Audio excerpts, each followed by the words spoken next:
Welcome back to another segment of Behind the Scenes of the Waltons as I take on more of your questions in a segment of Ask Judy. This question is from Warren Kroom, who said, "Can you talk about the first time the cast got together in Earl's hometown and how the feeling was being in the town you represented on television?"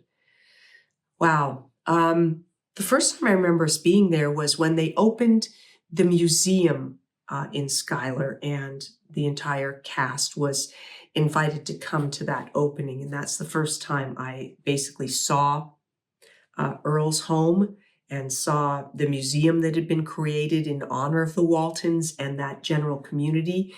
And it was a real nostalgic feeling to be there. And this was in the 90s. It was about 91 or 92 when we went.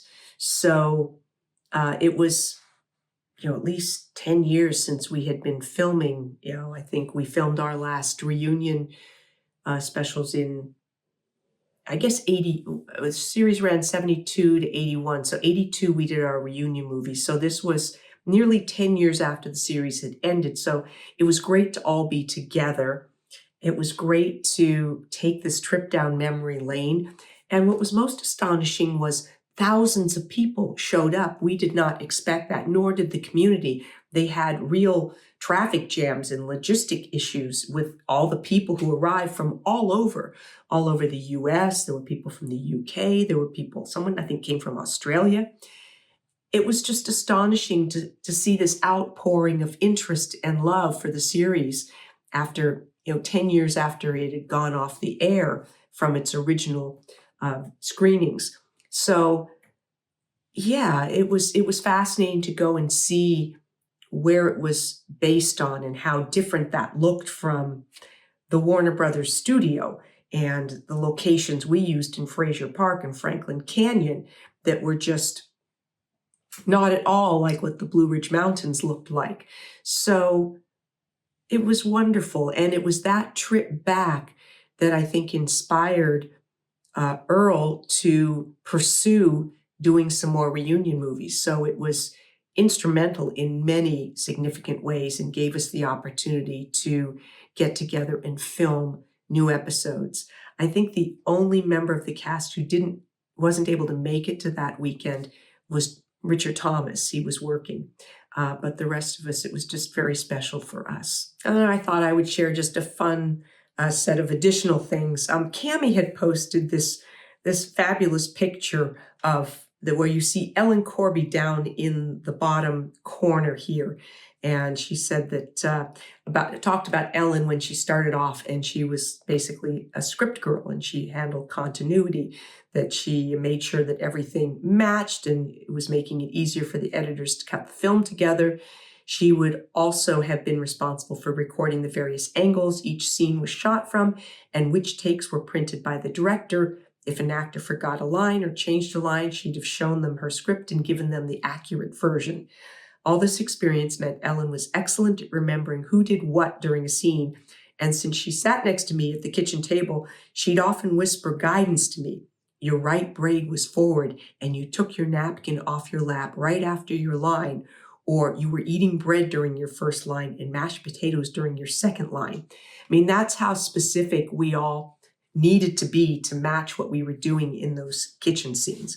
So I love how Cammie came across this and shared this information. So I thought I would pass it along. Thank you, Cammie. This question is from Carolyn Stabby, who said, I have a question regarding the episode The Best Christmas Ever. In the scene where Ike, Jason, John, and Reverend Fordwick are leaving the church after repairing the roof from the fallen tree, Reverend thanks Ike and Jason, but maybe I'm hearing wrong. I've rewound the part several times to listen, but to me it sure sounds like he says Jim instead of John. Not sure if you'll see this or not, but I'm just curious. I did look back and watch and listen, and what it sounds like to me is that he does say John. For one thing, there's a little bit of an accent there, the Southern accent. So I think it comes out a little different, and he sort of clips it. Good night, Ike. Thank you, Jason. Yeah. Merry Christmas, Reverend. So I think it's just sort of a throwaway, John. He kind of says it under his breath. So it did at first pass sound like John to me. So I think that was what he was saying, and it just didn't come out with a lot of volume or anything like that. This is a little bit of a personal request to say hello to Mark and Cynthia Stroop.